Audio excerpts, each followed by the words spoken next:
They say his career was stalled by attitude, a failure of maturity. They say he simply quit, unable to handle the relentless media spotlight and the pressure of the Tokyo Giants organization. But what the public missed was the moment Okoe saw the X-rays, not of his knee, but of his spirit, completely fractured by the systemic scrutiny of the Japanese baseball machine. They say his career was stalled by attitude, a failure of maturity.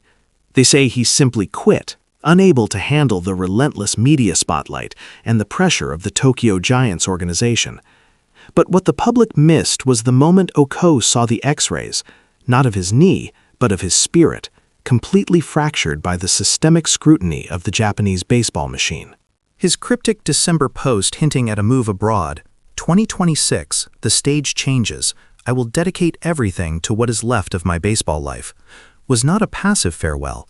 It was a desperate coded message to the only people who still believed in the pure, raw potential of the kid who ran a legendary 5.8-second 50-meter dash, a potential that the Nippon Professional Baseball League had systematically failed to nurture.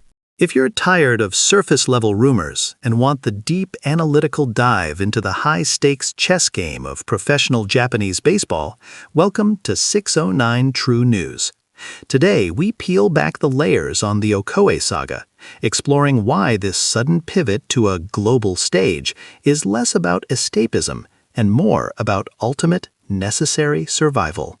The initial reaction was predictable.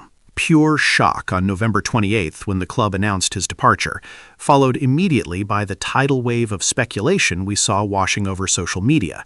He must have failed to develop. Was he just a high school flash? The public's judgment was swift, brutal, and utterly lacking in context. As former NPB scout and analyst Mr. Ito put it to me off the record, the assumption is always that the athlete is flawed, never the environment. Ito pointed to Okoe's specific metrics. His top-end speed and arm strength are objectively elite. We are talking about 99th percentile athleticism. But the NPB system demands conformity. When Okoe struggled, say in the minor leagues, he didn't just receive coaching, he received re-education.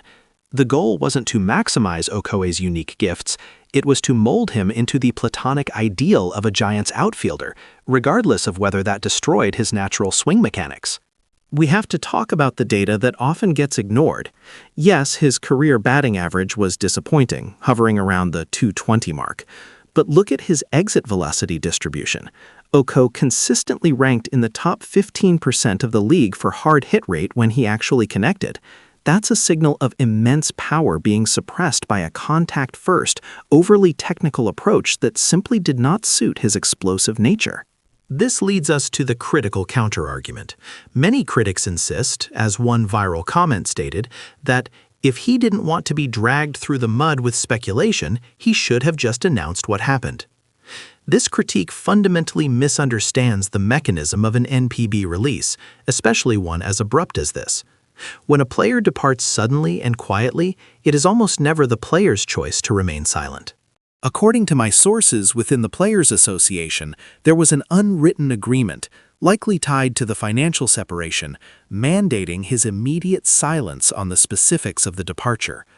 Okoe's social media posts, "Thank you to everyone who stuck by me even while all this crazy speculation was happening," were the only way he could legally communicate his deep gratitude without violating the club's non-disclosure demands. He wasn't hiding, he was legally bound.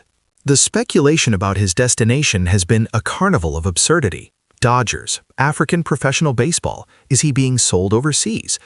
But the most concrete clues point away from the traditional paths and toward a strategic, almost desperate pivot.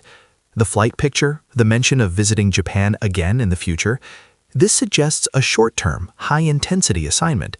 Analyst Dr. Mei Chen, a specialist in global baseball development, believes the rumors of Mexico or the Dominican Republic are too obvious. Those leagues are robust, but they don't solve Okoe's primary problem, which is demonstrating his unique power profile to Major League Baseball scouts without the filter of the NPB stigma. Dr. Chen posits a different scenario. The language about 2026 and the finality of his career suggests a league designed for exposure, perhaps Dubai's Baseball United, or a highly strategic stint in the Australian Baseball League, focusing purely on power numbers to bypass the technical flaw label he acquired in Japan. He needs to achieve a .300 average and 15 home runs in 50 games. A clean slate, pure results.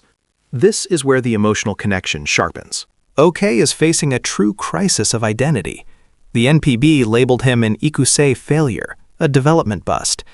But he has one last card to play, his physical gifts, untainted by institutional control. The moment of climax came, I believe, when he realized he was about to be relegated, potentially permanently, to the developmental roster again, effectively putting him in career limbo until he was 30. One source close to the club mentioned that by early November, Okoe's chances of remaining on the Shihai roster for the next season had dropped to less than 20%, despite showing significant improvement in his ability to lay off high breaking balls during the autumn camp. They were looking for an excuse, and Okoe's inability to integrate their rigid defensive scheme provided it. He saw the writing on the wall. Stay and waste the final, crucial years of his athletic prime in the purgatory of the farm system, or leave and gamble everything on his raw talent abroad. That's why he framed it as remaining baseball life. This isn't a retirement, it's a resurrection. This international move is his final dramatic act of self-belief, a plot twist in his career designed to force the global baseball community to look at him not as the disappointment of the Giants, but as the freak athlete who was simply suffocated by expectation. He is seeking a place where speed truly kills and power is celebrated above all else. His target is not merely to play baseball, but to unleash the beast that the NPB tried so hard to tame. This entire saga demonstrates that the pressure cooker of the NPB can break even the most gifted athletes, reducing explosive potential to a footnote. Okoe is betting his future on the idea that speed and power translate globally, regardless of where they were forged, and his cryptic message was his way of saying goodbye to the system that failed him. If you found this deep dive compelling, please ensure you like this video. Share it with fellow fans who are tired of the surface rumors, and subscribe to 609 True News for more unfiltered analysis. Now tell us, do you believe Okoe's global gamble will pay off, or is he destined to be remembered only as a cautionary tale of unfulfilled NPB potential? Let us know in the comments below.